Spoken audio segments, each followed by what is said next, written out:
먼저 우리 함께 기도하겠습니다. 아버지 하나님, 이 시간 우리 주님 앞에 나오며 새벽 기도회를 통해, 특별 새벽 기도회를 통해 하나님 앞에 나오며 예물을 드린 또 귀한 손길들이 있습니다.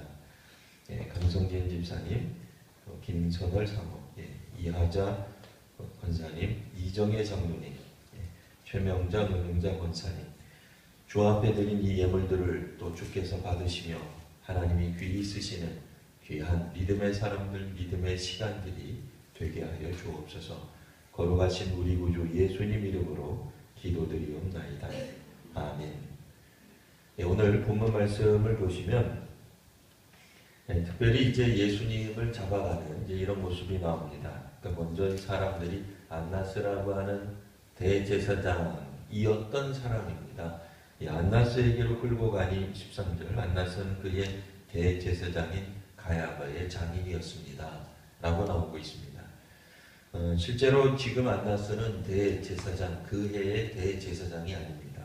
그러면 그는 누구인가? 예전에 대제사장을 했던 사람, 그리고 지금의 대제사장 가야바의 장인인 사람.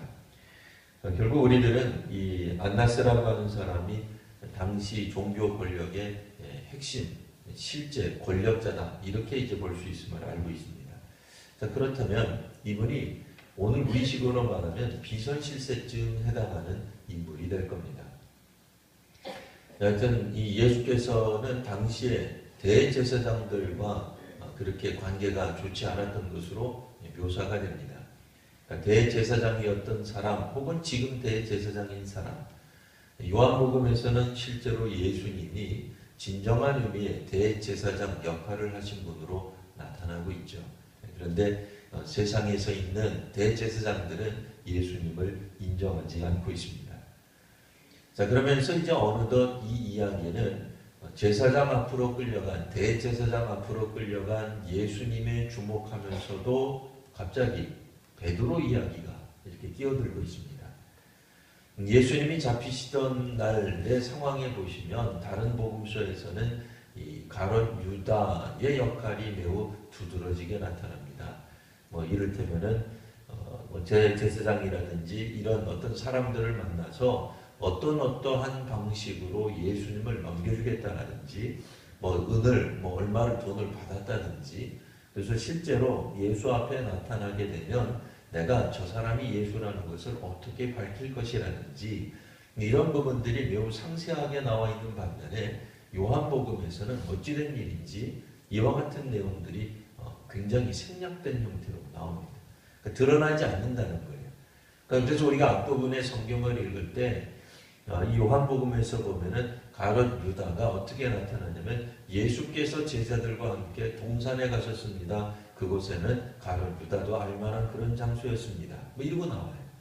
예수님이 잡히시던 때에 군대라든지 대제사장이라든지 그 제사장이라든지 혹은 바리새파 사람들이 보낸 아랫사람들이 대거 나오는 것 같아요. 그러면서 한마디 잠깐 나옵니다. 바로 그곳에 가룟 유다도 있었습니다. 그래서 가룟 유다가 주도해서 잡혀간 어떤 그런 내용이라기보다는 예수님은 당시의 로마 당국자들, 그리고 대제사장 혹은 제사장 혹은 바리새파 사람들에 의해 예수님이 잡혀간 것처럼, 물론 가룟 유다도 있긴 있어요.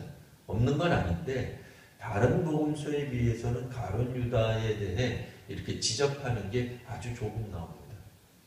그러니까 그와 같은 구성으로 본다면 베드로 이야기는 굉장히 많이 기록된 거예요. 물론 다른 성경에도 베드로 이야기가 훨씬 더 상세하게 기록되어 있습니다만 요한복음에서 기록된 형태로만 읽는다고 한다면 예수님이 이제 잡히시고 또 이제 고난당하시고 죽음에 이르기까지의 내용 중에 베드로가 차지하는 부분이 의외로 많다라고 하는 걸 이제 우리가 보게 됩니다. 자, 실상 베드로가 예수님을 잡혀가게 하는데 큰 역할을 한 건 아니에요. 그런데 요한복음에 보면은 그래도 나서서 예수님을 막아준 사람이 베드로라고 나오면서 또한 동시에 베드로가 예수님을 부인하는 장면이 오늘 굉장히 사실은 길게, 다른 성경에 비해서 아주 긴 건 아니에요, 내용적으로. 그러나 요한복음의 내용에서 본다 그러면 베드로 이야기가 이건 두드러지게 나타나고 있는 거예요. 마치 군대와 제사장들 그리고 이 바리새파 사람들의 아랫 사람들이 예수님을 잡아가는 것만큼이나 혹은 이전에 대제사장이었고 지금 제사장 앞에서 신문받는 예수님의 모습을 그려주는 것만큼이나 베드로의 부인이 부각되고 있다라고 하는 얘기입니다. 베드로가 예수님을 부정하는 이야기는 오늘 우리 본문에 나와 있는 것처럼 처음에는 문지키는 여종에서부터 시작해서 결국에는 불죄다가 나중에는 베드로가 이 상해를 입힌 제사장의 종의 친척, 귀를 자른 그의 친척을 통해서 분명하게 드러나고 있습니다. 심지어는 나도 예수를 잡으러 갔었는데 내 친척이 귀가 잘린 걸 보았다. 너도 동산에 있지 않았느냐? 하면서 예수님의 최측근들로부터 인한 예수님이 가장 가깝게 여겼던 사람들의 배신에 주목하고 있습니다. 물론 성경에서는 그 예수님의 가장 가까웠던 사람들의 배신으로 말미암아 하나님의 뜻이 어그러졌다든지 하나님의 뜻을 막았다든지 그렇게 말하고 있지는 않습니다. 아주 담담한 어조로 베드로의 부인, 베드로의 어떻게 보면 배교에 가까운 부정을 말하고 있습니다. 예수님에 대한 어떤 불신의 모습을 담담하게 기록함으로써 무언가 요한복음은 우리들에게 말씀하고 있는 게 있죠. 그게 뭐겠습니까? 믿음의 사람들이라고 말하는 사람, 우리들이죠. 예수님의 제자들입니다. 가장 가까운 사람들입니다. 그들이 실상 가장 큰 어려움이 다가올 때에 피하는 모습, 도망가는 모습을 지적해주고 있습니다. 그러면서 요한복음 앞으로도 계속 나오겠습니다.만 그 어떤 성경에서도 다루지 않았던 베드로의 회복 이야기를 요한복음에서 다루고 있는 겁니다. 어떻게 보면 철저하게 베드로가 아주 못난 사람으로 지목되고 베드로가 아주 못난 사람으로 요약되고 있습니다. 다른 성경에서는 모든 다른 제자들 모두가 다 도망갔다 그거를 쓰고 있거든요. 근데 요한복음은 거기에 주목하지 않아요. 마치 일은 가룟 유다가 저지르고 예수님 부정하는 것은 베드로가 한 것처럼 사실 그렇지 않잖아요. 그렇게만 되어 있지는 않아요. 가룟 유다가 예수님을 적극적으로 배반한 건 맞지만 나머지 11제자가 모두 다 예수님을 부정하는 배반하고 도망가는 모습에 있는데 요한복음에서만큼은 희한하게 마치 베드로만 부인하는 것 같은 이 사건이 베드로 때문에 일어난 것도 아닌데 우리가 좀 읽다가 보면은 베드로가 아주 못된 사람이네, 못난 사람이네 라는 느낌을 받을 정도예요. 베드로 말고는 도대체 다른 제자는 사실은 아예 안 나타나 버려요. 가룟 유다는 잠깐 나타나긴 합니다만 요한복음을 우리가 꾸준히 읽어온 사람들이라면 가룟 유다에 대해서 별로 희망 안 걸 거예요. 그렇죠. 희망 걸 게 별로 없어요. 그러니까 가룟 유다는 완전히 배신한 사람이다라고 일단은 치부해두고 접어두고 그럼 나머지 11제자 중에 근데 베드로만 유독 이렇게 우리 다른 관점에서 보면 공격을 받는 것처럼 기록되어 있단 말입니다. 너무 베드로가 드러나 있으니 사람들이 이 과연 초대교회에서 베드로라고 하는 사람이 사도로서의 권위를 가질 수 있었겠는가라고 걱정될 만큼 베드로가 아주 못된 주의 제자로 묘사되고 있단 말입니다. 오늘 우리도 신앙생활하면서 참으로 어려운 것 중에 하나가 베드로와 같은 지도자가 잘못했을 때에 그걸 우리가 어떻게 받아들일 수 있겠는가 하는 거예요.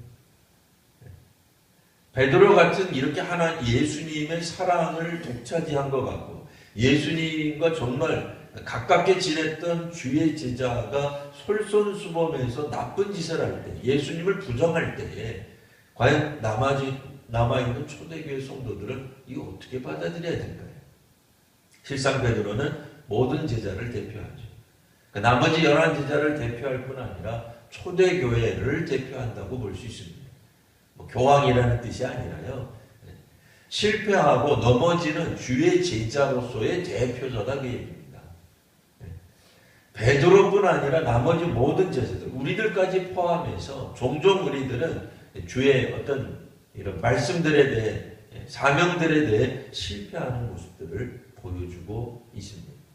몇 번이나 여러 차례.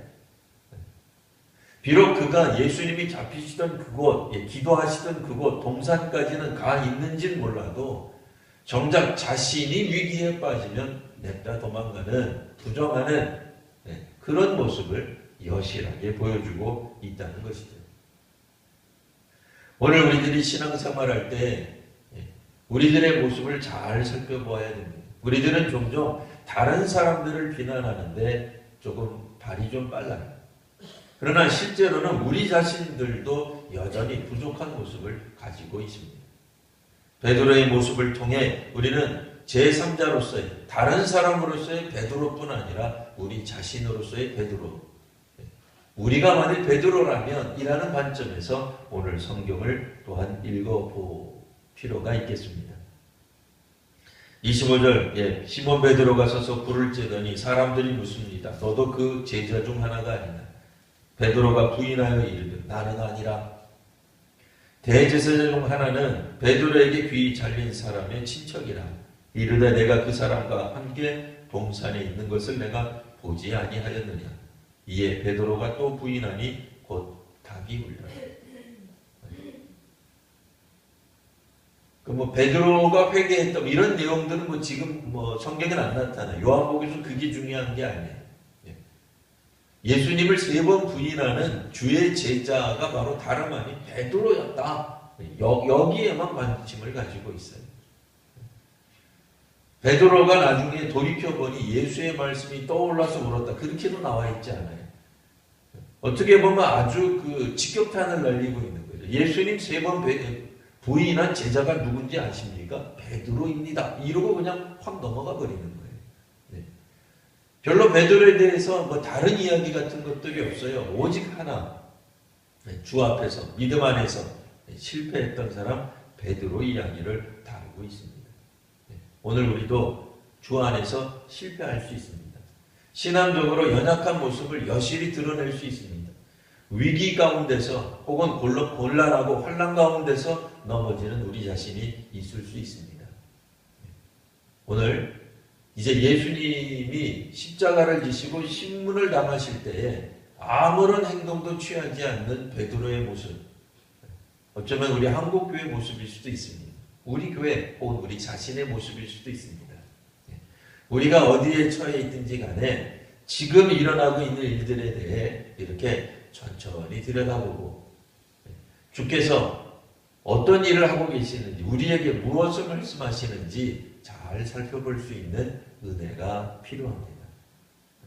고난주간 이 새벽 기도회를 통해 주께서 우리들에게 하시는 주님의 말씀을 듣는 귀한 시간들이 되시기를 바랍니다.